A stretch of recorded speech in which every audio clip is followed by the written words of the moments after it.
में रुई ठूस चुकी है, आंखों पर पट्टी बांधे हुए है।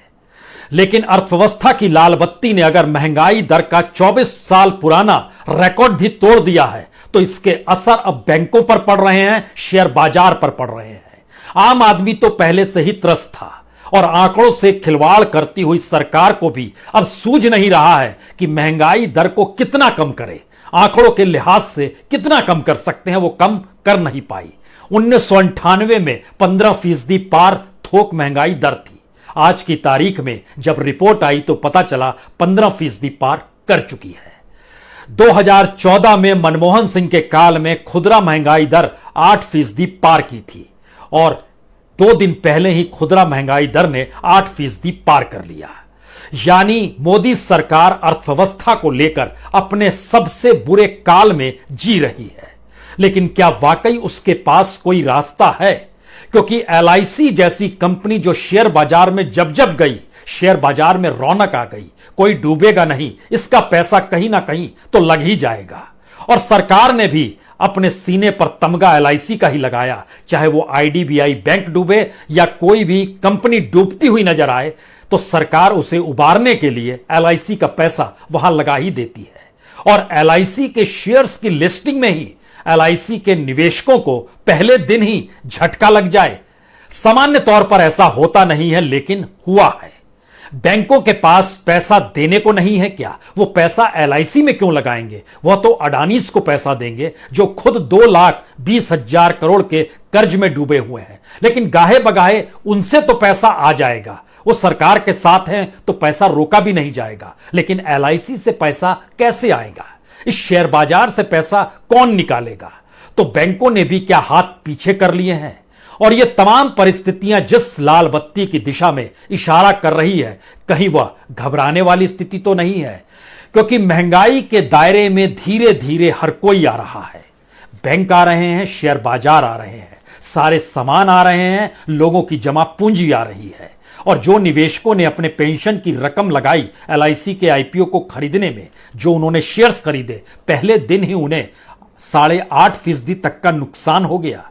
तो आने वाले वक्त की स्थिति उज्जवल है या अंधेरे में समाई है? जो भी कहिए, लेकिन आज शुरुआत उस महंगाई दर से जिसने 1998 का रिकॉर्ड के नजदीक आकर खड़ी हो गई है। 1998 में 15.32% महंगाई दर थोक की हुआ करती थी और आज जो रिपोर्ट सरकार की आई उसमें बताया गया 15.08% हो गई है। बरस दर बरस नहीं, महीने दर महीने 1-1% महंगाई दर अगर बढ़ने लगे, अप्रैल में अगर ये 15%, मार्च में अगर ये 14.5%, फरवरी में अगर ये 13.5%, उससे पहले 11%, इस तरीके से अगर महंगाई बढ़ रही है तो इसका मतलब है कि यकीनन सरकार की आंखों पर पट्टी बंदी है, कानों में जू नहीं रेंग रहा है और उसके पास कोई पॉलिसी नहीं है।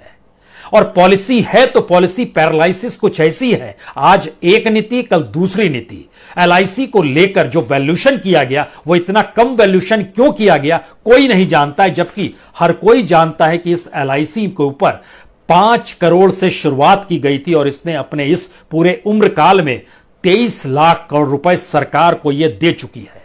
और देश के भीतर में इतनी बड़ी कंपनी आपको कहीं नहीं मिलेगी जिस कंपनी में 1 लाख कर्मचारी काम करते हो, जिस कंपनी में 12 लाख एजेंट हो और इस देश के 30 करोड़ लोग पॉलिसी धारक हों, 11 लाख करोड़ का वैल्यूएशन हुआ हो। लेकिन इन सब के बीच जब मार्केट कैप हुआ तो पहले दिन ही 50,000 करोड़ का झटका लग गया। क्योंकि मार्केट कैप में 6 लाख करोड़ करके आप शेयर बाजार पहुंचते हैं और वहां पर एनालिसिस होता है कि जी नहीं, ये 5,48,000 करोड़ ही इसका मार्केट कैप है। लिस्टिंग के लिहाज से ये 5वें नंबर पर आ जाती है। इसके आगे इन्फोसिस भी है, HDFC भी है, TCS भी है, रिलायंस इंडस्ट्री भी है, लेकिन यह 5वें नंबर पर है, जो इतनी बड़ी कंपनी, देश में तमाम डूबती हुई कंपनियों को उबारने वाली और पैसे से मदद करने वाली। जो पॉलिसी धारक है उनको पहले दिन झटका लगा। झटका इसलिए क्योंकि उन्होंने जितने में भी शेयर खरीदा, उस एक शेयर में प्रति शेयर उनको डिस्काउंट के बाद भी 22 रुपए का नुकसान पहले दिन हो गया। और जो रिटेल और कर्मचारी के कोटे से जिन्होंने इस IPO में अप्लाई किया था, उनको 45 रुपए का डिस्काउंट था और उनको 37 रुपए का नुकसान हो गया प्रति शेयर। और प्रति शेयर के हिसाब से चीजें नहीं बिकती है, 15 शेयर्स के लॉट के हिसाब से बिकती थी और खरीदी जाती है। यानी 15 पॉलिसी धारकों को 330 रुपए का नुकसान सीधे सीधे, और जो रिटेल और कर्मचारी थे उनको 555 रुपए का नुकसान सीधे सीधे। यहां से सबसे बड़ा सवाल यह है, ये कॉन्फिडेंस बाजार का नहीं है, सेंटिमेंट्स जो बाजार के हैं सरकार उसको समझ नहीं पा रही है, टेक ऑफ करने की स्थिति में भी वो नहीं आ पाया, ब्रोकर्स ने रुचि नहीं दिखाई। क्या जानबूझकर एलआईसी को कहीं आने वाले वक्त में निजी हाथों में सौंपने की तैयारी तो नहीं है? और ये एक एनालिसिस है, क्योंकि जैसे ही आपकी कीमत कम हो गई आपके बिजनेस पर असर पड़ेगा, और आप तो 10% तक जाने वाले हैं, तो इसके बाद के 6.5% आप कितने में बेचेंगे? वैल्यूएशन क्या और कम होगा? वैल्यूएशन जब और कम होगा तो दूसरा खरीदार खुल तौर कर सामने आएगा।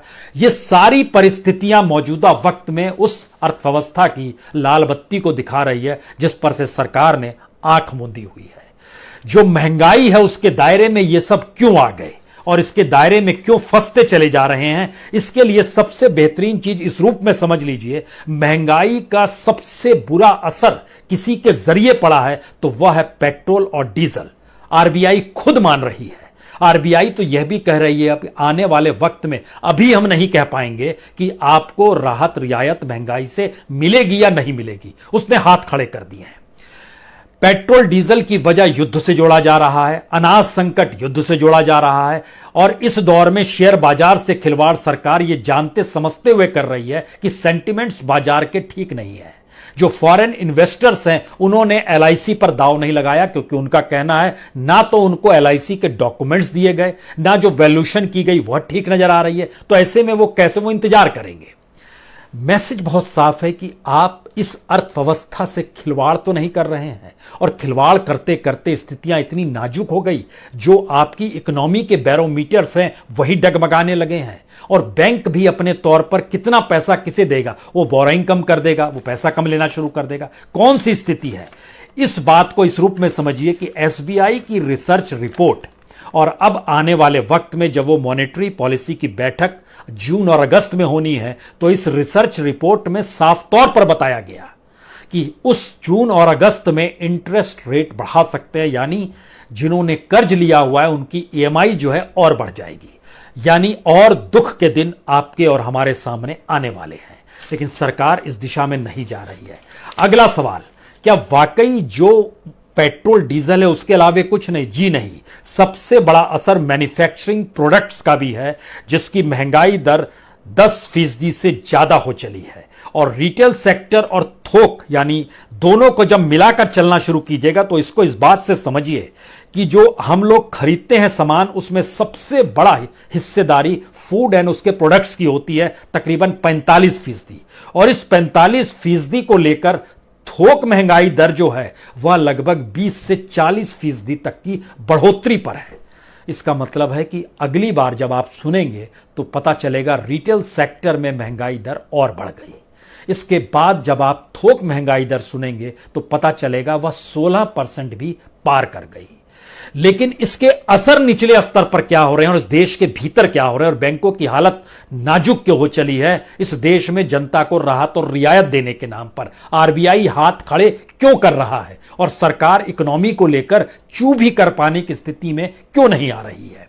मैन्युफैक्चरिंग प्रोडक्ट्स पर महंगाई दर 10.85%, लेकिन फूड प्रोडक्ट्स पर जो महंगाई दर खुदरा में है वो 45% तक है, और हाउसिंग में 10%, कपड़े पर 6.5%। जब आप थोक महंगाई दर में जाते हैं तो उसमें 3-4 प्रोडक्ट्स बड़े मायने रखते हैं। एक, मैन्युफैक्चरिंग प्रोडक्ट की हिस्सेदारी सबसे बड़ी होती है, लगभग 60-65% होती है। फूड दूसरे नंबर पर आता है, लगभग 20%। फ्यूल और यानी डीजल और पेट्रोल और इलेक्ट्रिसिटी यह तीसरे नंबर पर आता है, लगभग 15%। ये सभी जो हैं एवरेज के ऊपर है, यानी 15% के ऊपर है। इनकी जो बढ़ोतरी हो रही है, असर और कितना भयानक किस रूप में होने वाला है, यह सिर्फ उसकी दिशा में इंगित करती हुई चीजें हैं। एसबीआई की रिसर्च रिपोर्ट बहुत साफ तौर पर कहती है कि हमारे पास दूसरा कोई रास्ता नहीं है कि हम इंटरेस्ट रेट ना बढ़ाएं। हमारे पास दूसरा कोई रास्ता नहीं है कि अब हम कर्ज इस रूप में नहीं दे सकते हैं जहां पर जरा सा भी चांस हो कि पैसा लौटेगा नहीं, यानी जहां वाइबल डाइबल स्थिति है वहां पर हम पैसा किसी को नहीं देंगे। तो क्या शेयर बाजार में एलआईसी की लिस्टिंग के दिन भी बैंक पैसा देने को तैयार नहीं है? नहीं है तैयार, ये एक फैक्ट है। उसके बाद आइए कि सामान्य तौर पर जब बड़े आईपीओस की लिस्टिंग होती है तो फर्स्ट डे का परफॉर्मेंस देखा जाता है, और फर्स्ट डे का परफॉर्मेंस में एलआईसी का जिक्र होते ही, जो इतनी बड़ी कंपनी है, आपको कुछ कंपनी के नाम याद होने चाहिए, जैसे कोल इंडिया। कोल इंडिया की पहले दिन जो हुई थी उसमें वह 17.45% ऊपर था, एलआईसी 8.11% नीचे है। रिलायंस पावर जब पहली बार आईपीओ लेकर आया और लिस्टिंग जब जिस दिन फर्स्ट डे हुई उसकी 21.73% ऊपर थी, एलआईसी नीचे है। ऐसा नहीं है बाकी लोग नीचे नहीं होते हैं, लेकिन वो कौन सी कंपनियां हैं जो बड़ी बड़ी लिस्टिंग हुई है? उसमें ध्यान दीजिए, दो कंपनियों के नाम जहन में आएंगे। Central insurance corporation of India, इसकी जो लिस्टिंग हुई थी वह 6.80 माइनस थी, लेकिन इससे भी बुरी हालत में एलआईसी है। सोचिए क्या स्थिति है। और एलआईसी के शेयर जो आज खरीदने वाले थे उसमें एलआईसी की जो सब्सिडरी थी, जो पेंशन वाली एलआईसी की कंपनी है, उनके लोग शेयर खरीद रहे थे। यानी स्थिति कितनी नाजुक। और दूसरी कंपनी 197 कम्युनिकेशन, इसमें जो लिस्टिंग हुई थी फर्स्ट डे वह 9.07 माइनस में गई थी, यह सबसे मैक्सिमम नीचे गई थी। लेकिन सवाल यह है कि जब एलआईसी के शेयर खरीदे जा रहे थे, 16 करोड़ शेयर थे, सब्सक्राइब 2.9 गुना ज्यादा किए गए, यानी लगभग 47 करोड़ शेयर्स लिए गए। और शेयर खरीदने के बाद अब अगर किसी शेयर वाले से पूछिए क्या करोगे, तो उसका कहना भी 1 महीना इंतजार करेंगे, देखेंगे कि एंकर इन्वेस्टमेंट को लेकर, और जब मार्केट के लिए चीजें खुलती हैं तब क्या होता है। लेकिन मार्केट के सेंटिमेंट्स इजाजत इसलिए नहीं दे रहे हैं क्योंकि सरकार की इकोनॉमी पॉलिसी में इसका कोई रास्ता नहीं है कि आने वाले वक्त में महंगाई कैसे कम होगी। और महंगाई अगर कम नहीं होगी तो हर किसी ने हाथ खड़ा कर दिया है, बैंकों ने भी हाथ खड़ा किया हुआ है कि हम कैसे किस रूप में इंटरेस्ट रेट नहीं बढ़ाएं, हम कैसे किस रूप में पैसा ज्यादा नहीं दें, हम कैसे चीजों को बचा के रखने की स्थिति में आ जाए। ये बैंक कह रहे हैं, आरबीआई कह रहा है। आखिरी सवाल जो शायद सबसे बड़ा सवाल है, जब सेंटिमेंट इस देश के भीतर में इकोनॉमी को संभाले हुए शेयर बाजार के बैरोमीटर सरीखी चीजों के सरकार से हटकर हो, जब बैंक के सेंटिमेंट सरकार की इकोनॉमिक पॉलिसी से उलट दिशा में जा रहे हों, ये कहते हुए कि सरकार अभी भी इन चीजों पर कार्रवाई नहीं कर रही है, इसलिए चीजें हाथ से निकल रही है। और इन सब के बीच जो इस देश के भीतर का जो एक आम तबका है, महंगाई को लेकर वह जब दो चार होता है तो उसके सामने कुछ ऐसे मुद्दों को रखा जाता है जिससे उसकी भावनाओं में उफान आ जाए। वो कोई भी मुद्दा हो सकता है, वो आस्था का मुद्दा हो सकता है, वो संस्कृति से जुड़ा मुद्दा हो सकता है, लेकिन रोजी रोटी, प्रोडक्शन, बाजार, उपलब्धि, इस देश की इकोनॉमी, इससे जुड़े हुए मुद्दों को लेकर आप ध्यान दीजिए इस दौर में चर्चा हो ही नहीं रही है। और जब ये चर्चा बंद हो गई है तो 6 चीजों पर सीधा असर अब नजर आ रहा है। पहला असर आम लोगों पर, जिनके सामने महंगाई बू बाय खड़ी है कि अब तुम्हारे पास कोई राहत और रियायत नहीं है। दूसरी स्थिति बैंकों की, महंगाई दर बैंकों से मिलने वाले इंटरेस्ट रेट से कहीं ज्यादा है। तो तीसरी स्थिति में आपके पास रखा हुआ धन धीरे धीरे कम होता जा रहा है, चाहे वो बैंक में रखिए चाहे घर में रखिए, उस पे इंटरेस्ट जो बैंक से आपको मिल रहा है, चाहे वो करंट में मिले, चाहे वो सेविंग में मिले, चाहे एफडी में मिले। और इन सब के साथ साथ जो अगर आप इक्विटी में जा रहे हैं, म्यूचुअल फंड में जा रहे हैं, और वहां पर भी अगर शेयर मार्केट के सेंटिमेंट्स उसके अनुकूल नहीं है, तो इन सारी परिस्थितियों से निकलकर एक हिस्सा, सबसे बड़ा सवाल आता है, इस देश में जो पैसा भी जिसके पास है वो क्या करेगा, उस पैसे को कहां लगाएगा जिससे उस पैसे की कीमत आने वाले 1 साल तक बनी रह जाए। रास्ता बंद हो गया, नहीं है रास्ता। दूसरी परिस्थिति, अगर पैसे वाले के पास अपने पैसे की रकम को, उस कीमत को बरकरार रखने की परिस्थिति में नहीं है, तो बचा क्या? सोना, जमीन, घर, दुकान, क्या बचा? ये सारी चीजें इस दौर में जो इकोनॉमी है उसमें नेगेटिव में जा रही है। तो आप क्या करेंगे? यानी भारत में लाल बत्ती जो इकोनॉमी को लेकर जल रही है, उसने बड़ी साफ तौर पर 3-4 बातों को चिताते हुए कह दिया है। जिनके पास पैसा है वह रास्ता समझें कि उनका रास्ता अगर दूसरी करेंसी में खुद को तब्दील करने का है तो कर ले, यानी यह रास्ता मल्टीनेशनल के रास्ते जाता है, पैसे वालों के लिए। इसीलिए इस दौर में जो भारत के बिलियनियर्स थे वह इस देश को छोड़ते चले गए। यह पहली राय है। दूसरी राय, जो तबका इस देश के भीतर सोच रहा है कि उसको रोजगार मिल जाएगा, तो रोजगार मिलेगा कैसे? क्योंकि जहां भी रोजगार मिलता है वहां पर कुछ प्रोडक्शन होता है। अगर वह सर्विस सेक्टर में नहीं है तो प्रोडक्शन वाली जगह पर की कोई डिमांड नहीं हो रही है, लोगों के पास खरीदने का पैसा नहीं है। और यहां हालत आ गई कि जो पेंशन का पैसा भी इस दौर में निकाला जा रहा था, वह भी इस बाजार ने उसको भी ऑब्जर्व कर लिया है, यानी खत्म कर दिया है। और तीसरी स्थिति इस देश में आम लोगों से जुड़ी हुई है, जनता से जुड़ी हुई है, इस देश के सामान्य नागरिकों से जुड़ी हुई है। इस देश का रिजर्व बैंक, जिसका काम ही है इन्फ्लेशन को रोकना, महंगाई दर को नीचे लाना, वह जब दोनों हाथों को खड़ा करके यह कहे हमारे पास कोई रास्ता नहीं है, महंगाई कम कैसे होगी, और हम कोई उम्मीद भी नहीं बांधते हैं, इसके उलट आने वाले वक्त में हमारी जब भी मीटिंग होगी, जो जून और अगस्त के महीने में होगी, हम आप पर कुछ और बोझ लादने को तैयार हैं, तब इन 3 रास्तों से निकलकर आप सरकार की तरफ देखेंगे कि सरकार क्या कहती है। सरकार ने चुप्पी थाम ली है और सरकार ने उन मुद्दों को उभारना शुरू कर दिया है जिन मुद्दों के आसरे इस देश के भीतर में शोर तो मचता रहे लेकिन पेट खाली ही रह जाए। इस परिस्थिति में भारत की अर्थव्यवस्था में जलती हुई लाल बत्ती किसे दिखाई दे रही है और क्यों दिखाई नहीं दे रही है, यह सवाल क्या वाकई कहीं कोई पूछेगा? या यह सवाल आने वाले वक्त में शेयर बाजार, bank, RBI, government, economic policy, monetary aspects और इस देश में आरबीआई की मीटिंगों पर ही निर्भर रहेगी?